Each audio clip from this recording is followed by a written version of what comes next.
السلام علیکم رحمۃ اللہ وبرکاتہ۔ امید کرتی ہوں آپ سب لوگ ٹھیک ہوں گے۔ اللہ کے فضل سے میں بھی ٹھیک ہوں۔ آج سے ہم بابا بلے شاہ رحمۃ اللہ علیہ کی حالات زندگی، ان کی کرامات، ان کے واقعات، ان کی زندگی کیسے گزری، سب آپ سے شیئر کریں گے۔ اور یہ جو سیریز ہے ہماری انشاءاللہ 3-4 یا ہو سکتے 6 پارٹس کی ہو جائے۔ بابا بلے شاہ رحمۃ اللہ علیہ بہت ہی مشہور صوفی شاعر ہیں۔ ان کی شاعری نے بہت دل کو اپنا اسیر بنایا ہے سب کے۔ مجھے تو بابا بلے شاہ بہت پسند ہے، امید کرتی ہوں آپ سب کو بھی بہت پسند ہوں گے۔ چلیں آغاز کرتے ہیں ویڈیو کا۔ ویڈیو شروع کرنے سے پہلے اگر آپ میرے چینل سے مستفید ہیں، میری ویڈیو سے مستفید ہیں، میرے چینل کو سبسکرائب کریں، لائک کریں اور شیئر کریں تاکہ میری یہ انفارمیشن زیادہ سے زیادہ لوگوں تک پہنچ سکے۔ شروع کرتے ہیں آج کی ویڈیو۔ اللہ عز و جل کے نام سے شروع، جو بڑا مہربان اور انتہائی رحم والا ہے، اور حضرت محمد صلی اللہ علیہ وسلم کی ذات بابرکات پر بے شمار درود و سلام۔ ارشاد باری تعالیٰ ہے سورۃ النساء آیت نمبر 13 میں ہے، اور جو فرما برداری کرے گا اللہ کی اور اس کے رسول کی تو داخل فرمائے گا اسے اللہ باغوں میں بہتی ہوں گی جن کے نیچے نہریں، ہمیشہ رہیں گے وہ ان میں، اور یہی ہے بڑی کامیابی ہے۔ اللہ عز و جل کے فرمان بالا میں اس جانب اشارہ ہے کہ جو کوئی اپنی زندگی اللہ عز و جل کے فرمان اور حضور نبی کریم صلی اللہ علیہ وسلم کی اطاعت میں بسر کرے گا اور اتباع رسول اللہ کو اپنا شعار بنائے گا تو اللہ عز و جل اسے جنت الفردوس میں داخل فرمائے گا، اور جنت الفردوس کی نعمتوں کا شمار ممکن نہیں ہے۔ اور اللہ عز و جل کے برگزیدہ بندوں کی یہ عادت کریمہ رہی ہے کہ انہوں نے اللہ عز و جل کی حکم عدولی نہیں کی، اور انہوں نے اپنی زندگیاں اسوہ رسول اللہ صلی اللہ علیہ وسلم کے تحت بسر کی، اور کبھی ان حدود و قیود سے تجاوز نہیں کیا جو شریعت کی مقرر کرتا ہے۔ حضرت بابا بلے شاہ کا شمار بھی انہی اولیاء اللہ میں ہوا ہے جنہوں نے اپنی زندگی رضائے خداوندی کو پانے اور حضور نبی کریم صلی اللہ علیہ وسلم کی سنتوں پر عمل پیرا ہوتے ہوئے بسر کی۔ آپ کا تعلق سادات گھرانے سے تھا اور آپ ظاہری علوم سے بھی بخوبی بہرور تھے۔ آپ نے حضرت شاہ عنایت قادری کے دست حق پر بیعت کی، سعادت حاصل کی، اور پھر جب مرشد پاک ناراض ہوئے تو ایک مغنیہ کا روپ ڈھار کر انہیں منایا۔ آپ پنجابی زبان کے قادر الکلام شاعر بھی ہیں، اور آپ کا کلام عشق حقیقی اور عشق مجازی کا ہے۔ عشق حقیقی اور عشق مجازی کا بہترین نمونہ ہے۔ آپ نے مرشد پاک کے حکم پر شہر قصور کو رشد و ہدایت کا مرکز بنایا، اور تا دام وصال یہیں مقیم رہے۔ آپ کا مزار پاک قصور میں مرجمہ گاہ خلائق خاص و عام ہے۔ حضرت بابا بلے شاہ رحمۃ اللہ علیہ کا حقیقی نام سید عبداللہ ہے، مگر آپ نے بابا بلے شاہ کے نام سے شہرت پائی۔ لوگوں کی اکثریت آپ کے حقیقی نام سے بے خبر ہے، اور اس کی وجہ بھی یہی ہے کہ آپ نے اپنے کلام میں بھی خود کو بلّہ کہہ کر پکارا ہے۔ آپ کا تعلق سادات گھرانے سے تھا، اور آپ کا شجرہ نسب 14 واسطوں سے حضور غوث اعظم حضرت سیدنا عبدالقادر جیلانی اور 25ویں واسطوں سے حیدر قرار حضرت سیدنا المرتضیٰ سے جا ملتا ہے۔ حضرت بابا بلے شاہ کا تعلق حضور غوث اعظم سے ان کے دوسرے بیٹے حضرت سید عبدالرزاق کی نسل سے ہے اور آپ کے والد بزرگوار حضرت سید سکی درویش محمد اوج شریف سے ملک وال تشریف لائے، جو ضلع لاہور کے ایک علاقے کا ہونانو کے نواح میں واقع ہے اور ملک وال اب ضلع قصور کی حدود میں شمار ہوتا ہے۔ حضرت بابا بلے شاہ کے والد بزرگوار حضرت سید سخی شاہ محمد درویش پر نیک عادات و اطوار کے مالک اور جید عالم دین تھے اور روحانیت سے بھی شغف رکھتے تھے۔ آپ کی نیک فطرت اور پاک بازی کی وجہ سے لوگ آپ کو درویش کے لقب سے پکارتے تھے۔ آپ کا مزار مبارک پانڈو کے بھٹیا میں واقع ہے اور مرجمہ کا خلائق خاص و عام ہے، جہاں پر ہر سال عرس کی تقریبات منعقد کی جاتی ہیں۔ حضرت بابا بلے شاہ کے والد حضرت سکی شاہ محمد نے معاشی حالات کے باعث اوج شریف کو خیر بات کہا اور مال مویشی اور گھر کو فروخت کر کے روزگار کی تلاش اور تبلیغ دین کے لیے سازگار ماحول کی تلاش میں نکل پڑے۔ اس سفر میں حضرت سکی شاہ محمد درویش کے ساتھ ان کی زوجہ اور فرزند حضرت بابا بلے شاہ بھی تھے۔ مختلف جگہوں پر قریہ باقریہ سفر کرتا یہ قافلہ بالآخر اپنی منزل مقصود کو پہنچا اور ملک وال وارد ہوا۔ حضرت سخی شاہ محمد درویش نے اپنی زوجہ کے مشورے سے یہیں پر سکونت اختیار کی۔ اولیاء اللہ تو موجود ہیں اب بھی مگر آبروئے محفل خطاب رخصت ہو گیا۔ حضرت بابا بلے شاہ کے والد بزرگوار حضرت سخی شاہ محمد درویش نے ملک وال میں کچھ عرصہ قیام کے بعد ایک مسجد میں امامت کے فرائض انجام دینا شروع کر دیے، اور اس کی وجہ یہ تھی کہ ملک وال کے لوگ بڑی شدت کے ساتھ عرصہ دراز سے کسی صحیح مذہبی رہنما اور عالم دین کا انتظار کر رہے تھے جو ان کی شریعت کے معاملے میں درست رہنمائی فرما سکے۔ ملک وال نے جب ایک نیک سیرت انسان کو اپنے درمیان دیکھا تو انہوں نے حضرت سکی شاہ محمد درویش سے درخواست کی کہ آپ ہماری مسجد میں امامت کے فرائض انجام دیں اور ہمیں وعظ و نصیحت بھی فرمائیں۔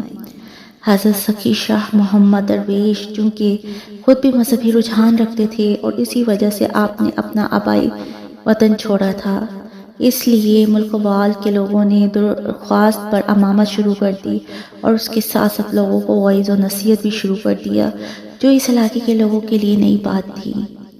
رفتہ رفتہ مسجد میں لوگوں کا ہجوم ہونا شروع ہو گیا اور لوگ نہایت انہماک سے حضرت سکی شاہ محمد درویش کے درس میں شریک ہونے لگے۔ حضرت سکی شاہ محمد درویش کا انداز بیاں اس قدر جامع ہوتا تھا کہ رفتہ رفتہ لوگ آپ کے گرویدہ ہوتے چلے گئے۔ آپ نے وہاں ایک چھوٹا سا مدرسہ بھی قائم کیا اور بچوں کو دینی تعلیمات دینا شروع کر دی۔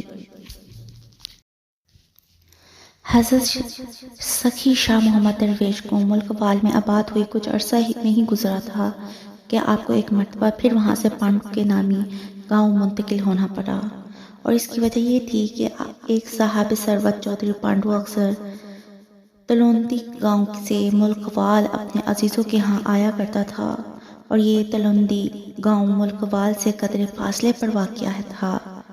چودھری پانڈو نے تلوندی کے نزدیک ایک وسیع قطار اراضی پر ایک گاؤں بسایا تھا جو اس کے نام سے منسوب تھا۔ چودھری پانڈو ہر مرتبہ یہ سوچ کر حضرت سکی شاہ محمد درویش کی خدمت میں حاضر ہوتا تھا کہ آپ سے کہوں گا کہ آپ میرے ساتھ میرے گاؤں چلیں اور وہیں پر مستقل سکونت اختیار کریں۔ ایک دن وہ آپ کی خدمت میں حاضر ہوا اور عرض کیا، حضور، میں نے اپنے گاؤں پانڈو کے میں ایک عالی شان مسجد تعمیر کروائی ہے، مگر افسوس کا پہلو یہ ہے کہ مجھے وہاں کے لیے ابھی تک کوئی جید عالم دین اور درویش نہیں مل سکا جو مسجد کا انتظام اور امامت سنبھالے اور اس مسجد کو آباد کرے۔ ان حالات میں میں نے آپ کے وعیز کو سنا اور اس نتیجہ پر پہنچا کہ اگر آپ میرے ساتھ میرے گاؤں میں جا کر امامت کے فرائض سنبھال لیں تو میرے لیے عین سعادت ہوگی اور میرے گاؤں والوں کے لیے نعمت عظمیٰ سے کم نہ ہوگی، اور میں اسے اپنی بڑی خوش قسمتی سمجھوں گا۔ حضرت سخی شاہ محمد درویش نے جب چودھری پانڈو کی بات سنی تو اس سے فرمایا، چودھری صاحب، یہ سعادت کیسی ہوگی؟ چودھری پانڈو نے عرض کیا، حضور، اس طرح مجھے آپ کی خدمت کے علاوہ روحانی فیض بھی ملے گا اور ہو سکتا ہے کہ آپ کے وسیلے سے میری آخرت سنور جائے۔ حضرت سخی شاہ محمد درویش نے فرمایا، چودھری صاحب، فیض کے حصول کے لیے یہاں کا قائم کردہ یہ مدرسہ ہی کافی ہے، اور یہاں کسی اور پر کوئی پابندی نہیں کہ یہاں کون آئے اور کون جائے۔ پھر ایسی کون سی پریشانی ہے جو تم اس طریقے سے بات کر رہے ہو؟ چودھری پانڈو نے عرض کیا، حضور، میرا گاؤں یہاں سے 40-50 کوس دور ہے اور وہاں سے روزانہ یہاں آنا بے حد مشکل ہے۔ اس کے علاوہ میرا گاؤں اس گاؤں سے بڑا ہے اور وہاں کی ذمہ داریاں سنبھالنا بھی ایک مسئلہ ہے۔ ایسے میں یہ مناسب ہوگا کہ آپ وہاں تشریف لے چلیں تو آپ کی برکت سے میرے گاؤں کی قسمت سنور جائے گی اور میں بھی آپ کی صحبت سے فیضیاب ہوتا رہوں گا، اور یوں آپ کی روزانہ زیارت سے میری قلبی حالت بھی سنور جائے گی۔ حضرت سخی شاہ محمد درویش نے چودھری پانڈو کی بات سنی تو اس سے فرمایا، چودھری صاحب، حصول علم کے لیے طالب نے ہمیشہ دور دراز کا سفر کیا ہے اور فیض و تعلیم سے بہرہ مند ہوئے ہیں۔ اگر تمہیں اس قدر شوق ہے تو تم بھی روزانہ یہاں آ کر فیض پا سکتے ہو، اور اس معاملے میں بے شمار اللہ والوں کی مثالیں تمہارے سامنے ہیں۔ چودھری پانڈو نے حضرت سخی شاہ محمد درویش کو قائل کرنے کی کوشش کی اور عرض کیا، حضور،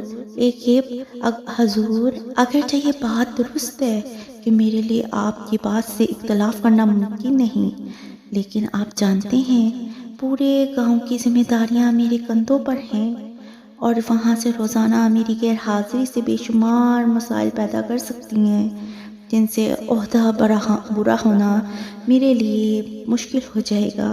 اگر آپ میرے ساتھ وہاں تشریف لے چلیں گے تو میں سکون کے ساتھ گاؤں کے تمام مسائل سے عہدہ برا ہو سکوں گا۔ حضرت سخی شاہ محمد درویش نے چودھری پانڈو کی درخواست سنی تو فرمایا، چودھری صاحب، ذرا سوچئے، یہاں اس مدرسے سے علم حاصل کرنے والوں کا کیا ہوگا؟ اگر میں یہاں سے منتقل ہو گیا تو کیا ان لوگوں پر ان کے دروازے بند ہو جائیں گے، اور پھر یہ لوگ سکون کہاں سے حاصل کر سکیں گے؟ چودھری پانڈو نے حضرت سخی شاہ محمد درویش کے جواب کے بعد بھی اپنا اصرار جاری رکھا تو بالآخر آپ نے نیم رضامندی کا اظہار کرتے ہوئے چودھری پانڈو سے فرمایا، چودھری صاحب، تو یہاں پر موجود لوگوں کا کیا بنے گا جو یہاں اس چھوٹے سے مدرسے میں تعلیم پا رہے ہیں؟ چودھری پانڈو نے عرض کیا، حضور، آپ یہاں اپنا کوئی شاگرد مقرر فرما دیں، میں یہاں کے تمام اخراجات ذاتی طور پر برداشت کروں گا، اور یوں آپ کو نہ تو کسی قسم کی شکایت کا موقع ملے گا اور نہ ہی یہاں کے لوگوں کو حصول تعلیم میں کسی قسم کی تکلیف برداشت کرنا پڑے گی۔ چودھری پانڈو کے اصرار اور تمام ذمہ داریوں کے نبھانے کے وعدے پر حضرت سخی شاہ محمد درویش نے اپنے ایک ہونہار شاگرد کو ملک وال کے اس مدرسے میں معلم مقرر فرمایا اور خود پانڈو کے تشریف لے گئے، اور جہاں چودھری پانڈو کی ہر بات کو سچ پایا اور چودھری پانڈو نے آپ سے کئی وعدہ کو پورا کیا۔ حضرت سخی شاہ محمد درویش نے پانڈو کے میں علم و حکمت کے موتی لٹانے شروع کیے اور طالبان حق کی ایک کثیر تعداد آپ کی صحبت سے فیض یاب ہونے لگی۔ پانڈو کے جانے سے قبل حضرت سکی شاہ محمد درویش کا سلسلہ درس و تدریس ملک وال میں جاری و ساری تھا۔ آپ نے اپنے فرزند حضرت بابا ابواللہ شاہ کی ابتدائی تعلیم و تربیت اپنے ذمہ لی اور نہایت خوش اسلوبی سے ان کی تربیت شروع کی۔ آپ نے حضرت بابا ابواللہ شاہ سے فرمایا وہ آئمہ کی سنت کی پیروی کرتے ہوئے جب پڑھائی سے فارغ ہوں تو مویشیوں کو چرایا کریں۔ حضرت بابا ابواللہ شاہ کی عمر مبارک 12 برس تھی۔ حضرت سکی شاہ محمد درویش ایک روز دوپہر کے وقت مدرسے سے گھر تشریف لائے۔ کھانے کا وقت تھا۔ انہوں نے اپنی زوجہ سے دریافت کیا عبداللہ کہاں ہے؟ زوجہ نے کہا ابھی تو یہیں گھر میں تھا۔ حضرت سکی شاہ محمد درویش نے بیٹے کو پکارا مگر کوئی جواب موصول نہ ہوا۔ آپ نے گھر کا کونا کونا چھان مارا مگر انہیں حضرت بابا ابواللہ شاہ کا کچھ پتہ نہ چلا۔ آپ پریشانی کے عالم میں گھر سے نکلے اور جب اہل علاقہ نے آپ کو یوں پریشان دیکھا تو آپ سے پریشانی کی وجہ دریافت کی۔ آپ نے بتایا میرا بیٹا عبداللہ گھر نہیں ہے۔ پہلے کبھی ایسا نہیں ہوا کہ وہ گھر سے یوں غائب ہوا ہو۔ اہل علاقہ میں سے کچھ لوگوں نے حضرت سکی شاہ محمد درویش کو بتایا انہوں نے ان کے فرزند کو چند لڑکوں کے ہمراہ فلاں کھیت کی جانب جاتا دیکھا تھا۔ حضرت سکی شاہ محمد درویش نے ان کا شکریہ ادا کیا اور مطلوبہ جگہ کی جانب چل دیے۔ جب وہاں پہنچے تو دیکھا کہ دیگر لڑکے تو کھیل کود میں مشغول ہیں اور ان کا فرزند ایک جگہ خاموش بیٹھا ہوا ہے۔ آپ آگے بڑھے اور ارادہ کیا کہ اپنے بیٹے کو نصیحت کریں گے کہ وہ آئندہ ایسا نہ کریں۔ جب نزدیک ہوئے تو دیکھا کہ ان کا بیٹا تسبیح ہاتھ میں پکڑے سر جھکائے مراقبہ میں بیٹھا ہے اور یہ شعر بار بار پڑھ رہا ہے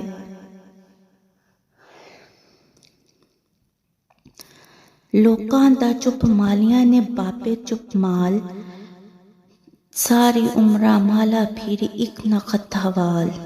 حضرت سکی شاہ محمد درویش جو نصیحت کا ارادہ کیے ہوئے تھے انہوں نے جب وہ شعر سنا تو اس کے اثر میں ایسے کھوئے کہ وہاں کھڑے کھڑے عالم وجد میں جھومنے لگے۔ حضرت بابا ابواللہ شاہ جب خاموش ہوئے تو سکی شاہ محمد درویش کی جذباتی کیفیت بھی ختم ہوئی اور آپ نے اپنے بیٹے کو گلے لگاتے ہوئے پیار کیا اور فرمایا عبداللہ تم نے گھر والوں کو پریشان کر دیا۔ تمہاری والدہ بہت پریشان ہے۔ اگر تمہیں آنا ہی تھا تو ماں کو بتا کر آتے۔ آؤ گھر چلتے ہیں۔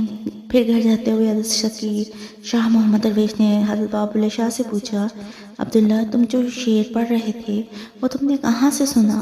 حضرت بابا ابواللہ شاہ نے والد بزرگوار کو بتایا جب میں کل دوستوں کے ساتھ گلی میں نکلا تو وہاں سے ایک بزرگ گزرے۔ ان کے ہاتھ میں تسبیح تھی اور وہ یہ شعر بار بار پڑھ رہے تھے۔ میں ان کے ساتھ چلنے لگا اور جلدی ہی یہ شعر مجھے بھی یاد ہو گیا۔ حضرت سکی شاہ محمد درویش نے جب بیٹے کی بات سنی تو جان گئے کہ ان کا بیٹا معمولی نہیں ہے، اس لیے انہوں نے اپنی بیوی سے کہہ دیا اگر انہیں عبداللہ میں کوئی خلاف عادت بات نظر آئے تو وہ انہیں جھڑکے نہیں اور وہ بات ان کے گوش گزار کریں۔ زوجہ نے حضرت سکی شاہ محمد درویش سے وجہ دریافت کی تو آپ نے بات کو ٹال دیا۔ انشاءاللہ اس سے آگے کا سفر جاری و ساری ہے۔ حضرت بابا ابواللہ شاہ کا رحمۃ اللہ علیہ کا آگے حالات زندگی کے متعلق ہم انشاءاللہ اگلی ایپیسوڈ میں بتائیں گے۔